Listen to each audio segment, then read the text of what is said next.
చాలామంది actual age కన్నా ఎక్కువ ఏజ్ ఉన్నట్లుగా కనిపిస్తారు. చాలా హెల్త్ ప్రాబ్లమ్స్కి రూట్ కాజ్ స్ట్రెస్లో ఉన్నప్పుడు మనకి ఇమ్యూన్ సిస్టమ్ అనేది యాక్టివేట్ అవుతుంది.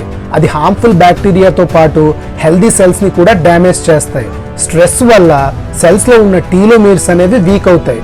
దానివల్ల మన లైఫ్ స్పాన్ అనేది తగ్గుతుంది. స్ట్రెస్లో ఉన్నప్పుడు బ్రెయిన్లో అలారం అనేది యాక్టివేట్ అవుతుంది.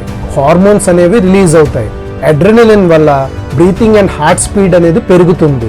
కార్టిజాల్ వల్ల బ్లడ్ గ్లూకోజ్ ఇంక్రీజ్ అయ్యి ఎనర్జీ బూస్టప్ వస్తుంది.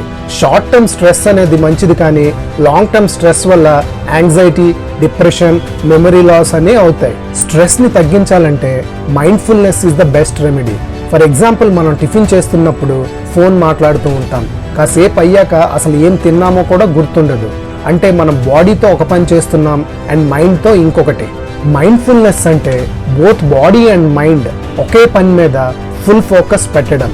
Meditation and yoga are the best techniques for mindfulness. Regular ప్రాక్టీస్తో మైండ్ని కంట్రోల్ చేయొచ్చు. ఈరోజే మైండ్ఫుల్నెస్ స్టార్ట్ చేయండి. స్ట్రెస్ని కిల్ చేయండి.